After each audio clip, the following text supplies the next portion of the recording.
Oi, pessoal, tudo bem? Bem-vindos. A gente ouve muitas vezes falar na imprensa, no debate público, sobre polarização no Brasil, polarização política. O Brasil é um país polarizado, está ficando cada vez mais polarizado, e isso seria um problema. Meu argumento é que, na verdade, polarização não só não é um problema, como ela é desejável. Não necessariamente dois polos, mas alguns polos. E muita gente que protesta contra a polarização na política brasileira, na verdade, gostaria de ver um polo apenas, que é o polo deles. Eh, então, por exemplo, a Datafolha publicou recentemente uma pesquisa, né? E saiu na Folha de São Paulo com o seguinte texto: polarização atinge 74% dos brasileiros, com petistas superando bolsonaristas. Ok. Aqui já você vê que a polarização, quer dizer, o agrupamento, das percepções ou das, identidades políticas ou das visões políticas nesses 2 grupos, é visto como um mal, um problema. A polarização atinge essas pessoas. As pessoas elas são vítimas da polarização. Elas não simplesmente têm uma posição política, elas são algum tipo de vítima, é um fenômeno nocivo. Agora, a gente para pensar, por exemplo, nos Estados Unidos, você tem democrata e republicano, essencialmente isso. Você pode ter lá outras posições, você pode ter candidatos independentes, tem lá talvez algum partido nanico, mas essencialmente há 2 grandes grupos. E ninguém acha isso uma coisa nociva, um problema, ou a democracia americana está afundando por causa disso, não é nada disso. Então, a primeira coisa que a gente tem que, acho que, separar aqui é que a polarização em si não é um problema. O problema é a radicalização. E você pode ter um grande polo, que aglutina um monte de gente que se radicaliza, e, por exemplo, você pode ter uma Alemanha nazista, em que você tem uma aglutinação, um apoio popular forte a políticas, extremamente radicais, desumanas. E você pode ter também uma polarização como você tem nos Estados Unidos, em que um determinado grupo defende uma visão de mundo, uma ideia geral de nação e de para onde ir, e outro grupo defende outra ideia. Se a gente for pensar bem, é difícil você ter uma fragmentação muito grande que viabilize a escolha de um candidato majoritário, no caso, um presidente ou algo assim, que, represente uma multiplicidade de visões se elas forem muito fragmentadas. Ah, Na representação, no Congresso, por exemplo, você pode ter, deputados de nicho. Um deputado que se fala com a bandeira específica e ele tem lá os votos da pessoal que defende essa causa e tal. Mas no caso por exemplo, um presidente da república, não tem como um presidente atender a cada particularidade, de cada subgrupo da população. Você tem que, as ideias, as causas políticas, elas têm de se afunilar para que, em algum nível de representação, você tenha apenas os grandes temas. E o resto, ele não tem como ser representado de forma fragmentada. Então, por exemplo, onde eu moro agora, na Geórgia, aqui a gente tem quase 200 partidos, como é que se chama? Partidos registrados. Mas quase nenhum deles sequer apresenta candidato. São uma dúzia de partidos, se você considerar em proporção o tamanho do país com o que é o Brasil, que tem, sei lá, 30 partidos, 40, não sei nem quantos. É mais ou menos a mesma coisa, né, comparativamente. Agora, a maior parte dos partidos sequer apresenta candidato. São partidos que existem para defender uma determinada ideia particular, um nicho de posicionamento político, mas, na prática, a organização política é dividida entre 2 grandes grupos.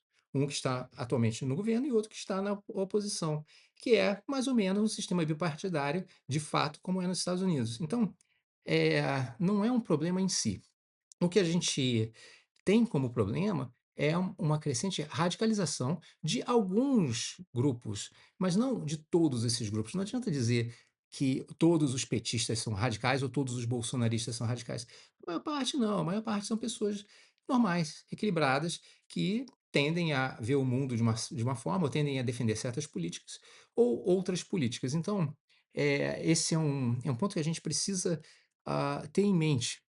Essa propaganda contra a polarização, ela, na verdade, ela, ou perde esse ponto de que não é a polarização em si que é o problema, ou muitas vezes é gente que, ela quer, as eh, gostaria de ter, na verdade, um sistema unipolar, em que fosse só um único polo. E se a gente olhar a história recente do Brasil, a gente vai ver o seguinte: desde a redemocratização, nós temos um polo na esquerda, que é o PT. O PT está lá sempre. E a esquerda se aglutina em torno dele. Tem uns spin-offs aí, tem esse PSOL, que é um pessoal justamente mais radical, mas o PT está sempre lá. É um polo permanente de aglutinação política de pessoas da esquerda no Brasil. E você tem, ao longo desse período, um monte de outras variações. Tinha PSDB, que era uma coisa meio esquerda direita, né? Você tinha PFL, tinha um monte de coisa. Essas coisas vão mudando o tempo todo, porque no Brasil o pessoal fica trocando de partido, fazendo partidos novos para ter verba parlamentar. Então, vocês sabem, né? Então, o problema no Brasil é, na verdade, uma falta de polarização, porque você tem um polo único de esquerda que persiste ao longo do tempo, e na direita você tem essa confusão de centrões e partidos de direita liberais que são fundidos e depois são desmembrados. Bolsonarismo, por exemplo, é uma coisa que existe há muito pouco tempo. Não havia bolsonarismo poucos anos atrás. Bolsonaro era um deputado, muito tempo na casa, mas não havia um movimento atrás dele. Então, dizer que o Brasil é polarizado e que isso é um problema, eu acho que é um caminho errado. Eh, uma coisa interessante aqui é que o uma outra análise dessa pesquisa diz o seguinte: a pesquisa Datafolha mostra que 34% dos petistas se dizem de direita ou centro-direita, enquanto 14% dos bolsonaristas afirmam ser de esquerda ou de centro-esquerda. Que confusão, né? Até isso, você tem, pô, tá polarizado, mas o cara é bolsonarista de esquerda e o outro é petista de direita. Então, muito dessas ah, interpretações de que existe uma polarização assimilada, por exemplo, a uma radicalização, isso é maluquice, não existe na realidade. A maior parte das pessoas são equilibradas, e mesmo o cara que é de esquerda ou de direita, ele é uma esquerda centrada, ou uma direita centrada, ou mais uma direita moderada, digamos assim. E, por fim, eu vi aqui uma coisa bem interessante, que é um erro de julgamento de quem analisa esses dados. Aqui, na reportagem, se diz o seguinte: o levantamento, feito de 2 a 4 de dezembro, mostra que 74% da população se identifica com algum dos dois grupos, quer dizer, com os petistas ou bolsonaristas, e que, portanto, isso seria a polarização do país. Ao fim de julho, quando foi feita a pesquisa anterior, o índice de brasileiros que se enquadravam na escala como petistas ou bolsonaristas era de 76%. Quer dizer, saiu de 76 para 74. Reduziu-se a polarização. Aí o comentário: a variação desde então nesse total ocorreu dentro da margem de erro. Cara, isso é uma estupidez, não existe isso. É errado, não é fake news, é erro. E, inclusive, um dos primeiros vídeos que eu gravei aqui no meu canal, quase ninguém viu, porque não tinha nem seguidores, né? Deve ter 50 visualizações. Era sobre a falácia, o erro quer dizer que um candidato ou qualquer outro objeto de análise variou na margem de erro entre uma pesquisa e outra. Por quê? A pesquisa de opinião, a amostragem estatística, ela busca, com base numa amostragem da população como um todo, daquela série de eventos como um todo, tentar descrever qual é a realidade, o que está acontecendo na realidade, sem ter de analisar e verificar factualmente todos os casos da realidade. Nesse contexto particular, a pesquisa busca mostrar como estão distribuídas as opiniões políticas da população brasileira, dizendo, portanto, que tantos por cento aprovam, são petistas, tantos por cento são bolsonaristas. Para você ter certeza absoluta do número exato de petistas e bolsonaristas, e isso naquele instante, porque as pessoas mudam de ideia, mas para você ter certeza absoluta, você teria de saber a opinião de cada um, todo mundo. Aí você poderia dizer, X,Y% são petistas e o outro Z% são bolsonaristas. Exatamente. Como você não pode fazer isso, você faz pesquisa por amostragem. Você pega um segmento que tenta ser representativo da população como um todo e você chega a um número, que é o número que eles publicam, e uma margem de erro, que é específica daquela pesquisa que foi feita. Então, essa margem de erro diz o seguinte: Olha, nós achamos 30% aqui e 40% ali, mais ou menos 2%. Quer dizer, pode ser 32, pode ser 28, o outro pode ser 42, pode ser 38. Isso é a margem de erro. Quando você se você pudesse, vamos supor, você é um Deus onisciente, você pode saber o que cada um pensa naquele instante, compilar tudo isso assim, e fazer a conta, aí você vê, pô, deu 39 com 41. E aí você, pegou o número exato, aquela é a realidade. Como a pesquisa não consegue mostrar a realidade exata, ela mostra uma aproximação da realidade e te diz: "Olha, de acordo com nossa metodologia, a gente está 2% para lá ou para cá, mas você pode confiar com um certo nível de confiabilidade de que, está nessa faixa".